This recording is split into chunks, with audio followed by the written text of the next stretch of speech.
CVA's AccuraSeries, Bagara barrels for guaranteed accuracy, nitride for guaranteed rust proofing, and a rifle guaranteed to be the best muzzleloader you've ever shot. CVA, it's just a better gun. This segment is being sponsored by Capital Sportsman. All right, welcome back, everyone. This week's Picture of the Week being brought to you by Flowers Deer Processing. Just to let everybody know, they're in full action over there. Just drop it by, and you won't have to stack them up. They pretty much take care of them. They get them took care of. They get it done, brother. They do. Hey, we got some great pictures right here. This is Rusty Parsons with a nice buck from guess where? Land between the lakes. There's not any deer in Land Between the Lakes. There's not any deer up there. There's no deer at LBL. But that is a nice one there, Rusty. Congratulations on that one. That's definitely a wall hanger. That is a good deer. You put like 1, 2, 3, 4, 5, 6, 7, 8. You can put about 9 or 10 hats on that one. That's right. Good job there. And my next one here, this is my good friend Mike Barton. And Mike just killed this nice buck. Well, it's been a little bit. I think it's been a couple of weeks. It has. We had so many juvenile pictures. We had a bunch of juvenile. But Mike snuck this one in on me. And so congratulations on that one, Mike. That's a great job there too, buddy. Let's see. We got David Vale here. This is a 9-point that David shot. And we want to add that that's Mac. The Mac. Legendary Mac, the trailing dog there. It's Clint Holden's dog. That's right. And they found that deer after about a 600-yard track. And very little blood, by the way, because I got to talk to Clint about that. I believe they said it was about 300 yards before Mac hit blood. Yeah. And it's just amazing what those dogs can do, you know. That bloodhound's something else. Mac is something. He is. And then here we've got, this is 9-year-old Noah Gwynn, and he got his first deer ever. This is a spike buck that he got off their family farm there. He shot this buck with his dad, Paul. And so we're awful proud of Noah for that, and tell him congratulations, and you bet. Keep them coming. So keep them coming. That's right. You can send your pictures to us here at Southern Woods and Waters, 474 James Robinson Parkway, Nashville, Tennessee 37219, or simply Facebook us. You'll get it a lot quicker that way. A lot faster. Yeah, it travels a lot quicker that way. So I just now got a Christmas card from last year, so you get it a lot quicker by Facebook, I promise. So hey, we got a great show for you tonight. We're talking to Steven Eldridge, and Steven worked at this buck. He didn't get lucky. He didn't do it. It wasn't luck. This was all work. But I want to go ahead and let's set the scenario. Brandon, what is the state record right now for a gun on typical bucks? The state record gun buck right now, modern firearm, is 186 1/8. And the state record typical muzzleloader buck right now is 173 inches. And I believe we're probably going to be just a shy bit above that on this one. Now this one, Green scored what? 205 3/4. 205 3/4. That's right. Now that's a green gross score. That's green. That's green gross. So now he'll lose a little bit from drying. Oh yeah. But you're not talking about 15 points. You're only talking about 5 or 6 at the max. So at the max. Yeah, and you've got the drop tine. You'll have a few little things there that'll come off of it. Total speculation, but in my opinion, I think he's going to end up at about low 190s, I would guess. I'm going to say he'll probably end up 191, 192. Put me down for that's my guess. I'm going to go, he's going to go more than that. It's a... I'm going to say he's 194, 195. Yeah, a lot of times pictures, you know, I mean, you look at him, you're like, that's a huge deer, but man, when you hold that rack in your hand, I mean, the bases of most of your big deer you kill, I mean, his main beams at his third measurement are that big.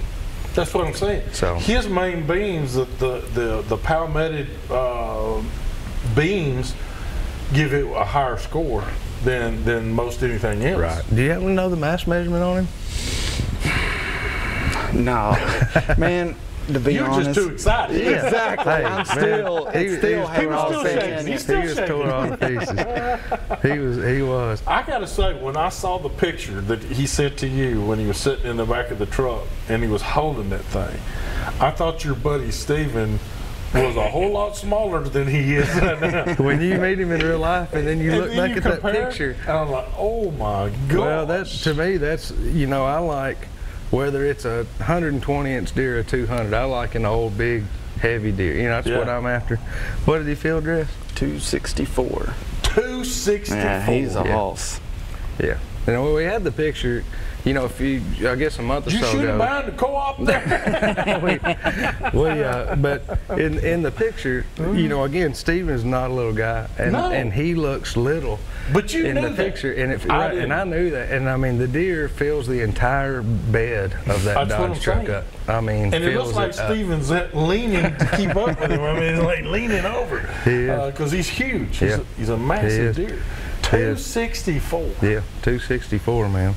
Yeah, well, that's something else. Speaking about the weight of that deer, I was first gonna just drag him out. I thought my adrenaline would get him out of the woods. Yeah, I went about 5 yards, and I was like, nah, I'm gonna go get the four-wheeler. Go get the four-wheeler. Go call my buddies. Oh, I did. I called everybody. You bet, because I don't want a hair to be missing off his butt. That's right, man. That's right. Well, tell us, get us there. I mean, because you had some pictures from 2 or 3 years ago, so you knew he was still in the area. Oh, yeah. And if anybody had shot him, you'd have known. Oh, yeah. Somebody had been bragging down to local. Oh, yeah. You'd have heard about that deer. Or something. They've been talking about this and sitting around drinking coffee at the local restaurant. And somebody's going to squawk. But, so you saw him, trail cameras? Yeah, all summer I had, every day it seemed like I was getting really good pictures. Day, night, midday. Now, he didn't have any antlers during the summertime, really. I mean, well, you know, I really, but you know. You knew it was him. Oh, yeah. Just about mid-July, August, you know, he was really starting to form. And then once bow season got here, well, he started every 6-7 days. So, you know, getting a little nervous. Well, rut comes in, or right there pre-rut. He starts coming back. Well, I had one set up where I pretty much pinpoint where I thought he was bedding. Well, I'd waited all through bow season not to hunt this stand. Well, on the 8th, the wind was right. I went in that area. I was actually just kind of scouting, found some very fresh scrapes. So I was like, well, I'm just going to get up in the stand. And 10, 15 minutes before dark, there he was in that scrape. Was he alone? Just him? Or? Just him. Now, I'd seen a few deer earlier in that day. There was a little spike chasing some does, and he came in, sitting there pawing on that scrape, and it happened so fast. I mean, if I would have seen that deer coming from the distance, I'd have probably messed it up. Yeah. But from the time I seen him and I seen the drop time, I mean, it was kind of like a blur. So you know it was him pretty quick. Oh, gosh. I mean, yeah. When I seen that rack and he was up in them limbs. How far was he? 30 yards. I shot. Then here came the smoke, and I was at this point shaking. He ran about 15, 20 yards and stopped. And I'm sitting here thinking, I missed that deer. I know I missed it. And then he just got stiff-legged and went over. And you probably did too. Oh, yeah. Well, I had to sit down. I mean, because I had to stand to get over a branch to shoot him. So I had to sit down because I thought I was going to fall on my summit tree stand. So I had to sit there and hold on for a little bit. And I just kept watching him. And then I called my wife. I was like, you got to get here. I got him. She's like, no, you didn't. I was like, I promise he's down. And then I can see him, honey. I can see him. And I'm still making sure he don't run anywhere. I'm already reloaded and I'm ready. That's right. I had that CVA ready to go. And that's awesome. You got him with your CVA? Yeah. CVA Optima, wasn't it? Yeah, good job, awesome, man. brother. Good job. Great gun. Your nerves just was shot. Oh, yeah.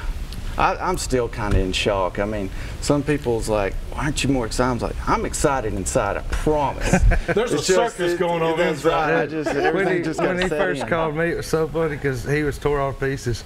And of course I was too, but my wife will tell you I was as excited as he was. But when he very first told me, I was kind of messing with him. And I said, yeah, man. I said, that's a pretty good one. Congratulations, buddy. You know, I was real nonchalant about it, and he kind of, I don't think he liked that too much. He said, man, what do I need to do, man? I said, I'm just kidding, man. That was a heck of a year. What do I need to do to get recognition of you? Oh, man.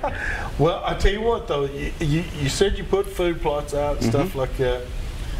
Were they big food plots? Do you put big ones, little ones? I've got them all different sizes. The way the property sits, the biggest one there is probably an acre, but we have a bunch of them. Half acre, I try to like have irregular shapes, Yeah. and I've got them all pretty close to really thick areas, and that way, you know, as far as the mature deer, he feels more comfortable where he can be a couple jumps and he don't have to go far from bed to food, and that's how you kill. That's kind of how I do it. I mean, I just like having them irregular shapes, good cover. Yeah. Something like that. That works. All right, we're going to get a little bit more in depth, but now we got to do our product of the week. This week's product of the week is being brought to you by our friends up at Caney Fork Outdoors. You can get up there and see them at the Caney Fork River exit there at the Big Rock Market. Go up there and see Mr. Joel and the family. And you can also go down here and see them in Donaldson at the old Donaldson Plaza Shopping Center down here and see Ryan and what kind of deals they've got going on. We actually saw them yesterday, and they've got a lot going on right now. So be sure to give them a shout and see if they've got for you. Well, we want to show you a couple of nice products right here. This is from our good friend Chris Snow over in McMinnville, Tennessee. This is the Ned Rig. This is what they call the Ned Rig. This has been really, really hot here during the fall and winter, on up into the spring. But he likes to use this a lot for the cracks in the big rocks and stuff. When you get those big boulder rocks, use this to come through the cracks. This is a great little rig. It's great for all species, largemouth, smallmouth, and spotted bass. And it's just a really nice looking rig right there. And then I want to show you, this is his fish finder, ladies and gentlemen. I don't know if you can see all this, but it has a prop up here, Brandon. I mean, this is nice because it comes through the water. It makes a flash. Gives it a little vibration, a little bit more vibration. That's right. And then he just tipped it with just like some kind of shad looking bait, swim bait. But it's really good. It's got a weight up here, offset hook that is super sharp. I've already stuck myself twice with it already. But just a great little rig right there. Check him out at it's Snowspin Lures. So Snowspin Lures. Chris Snow out of McMinnville, Tennessee. He'll help you out. I promise you. You'll catch a lot more fish that way. There's some good looking rigs. I'm fixing them. He gave them to me for Christmas. We're ready to put so them to I'm use. fixing to go try them out. We got to take a break. We'll be back here in just a minute with some more Southern Woods and Waters.